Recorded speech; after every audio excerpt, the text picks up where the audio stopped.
So, hi everyone. Today I'd like to talk about Ambassador and basically like other social media sales approaches that people have been using lately and just give you some things to look out for. So, stay tuned for more.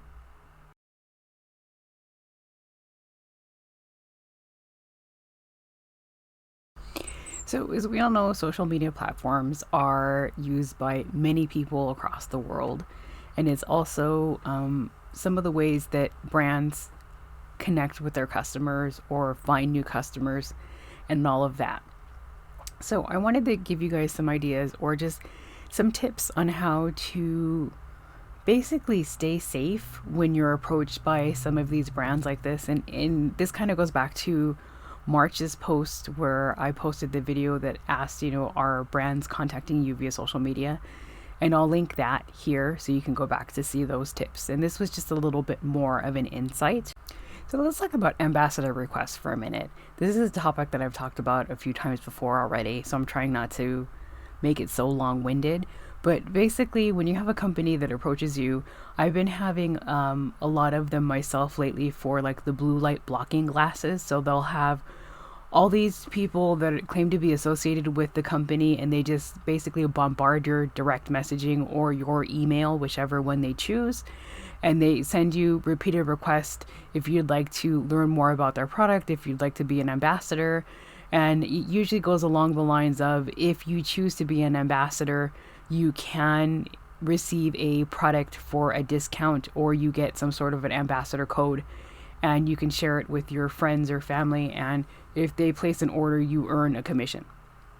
That's great and all, but you will have to do your own homework in terms of making sure that the company fits whatever your terms are in, and also if the product is something that's a good fit for you.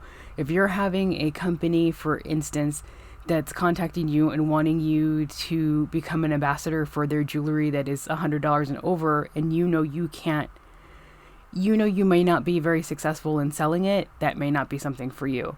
So it's just basically you kind of have to do your homework in that sense and make sure that you find out as much about the company as possible. So some suggestions for that is Google the company name or do an internet search if you do not like Google. Or you can also check, if you live in the United States, the Better Business Bureau.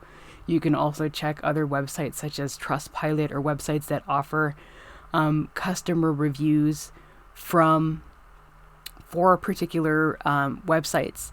Again, that may be found all through doing a internet search, but you will need to find out if they are legitimate and if they are something that a brand you're willing to work with. So let's talk about other social requests. There can be different kinds. I've actually had some recently for just random Instagram accounts asking to share my photos, basically trying to grow my follower count. And I'll show an example of that in just a second. But there are other requests that some companies may make, or brands. They may ask, if you want to work with them to be a model.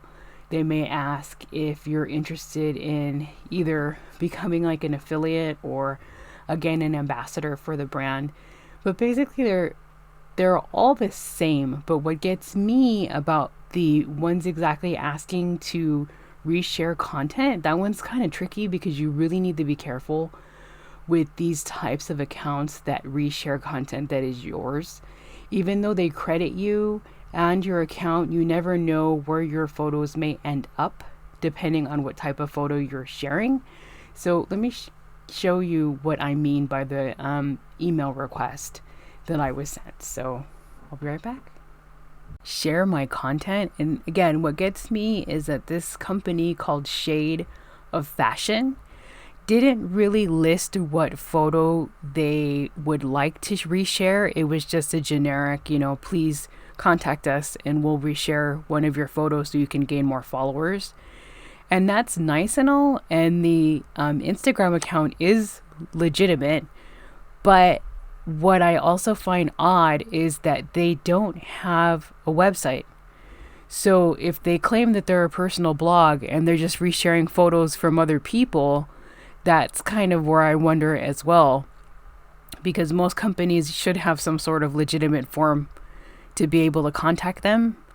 And if they're just kind of sending out random emails asking you to share your content, that's kind of iffy as well. So I will be right back.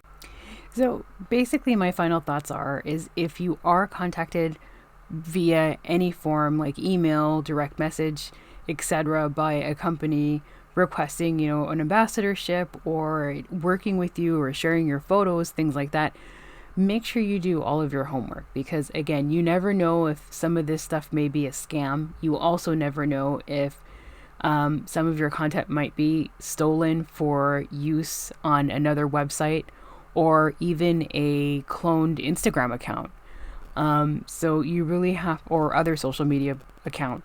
So you really need to be careful and be vigilant and make sure that you know who you're dealing with, in that sense of just trying to find as much information as you can before you decide to work with the company or reply back to a direct message or email from a company. So I hope you guys found this helpful. Have a good day. Bye.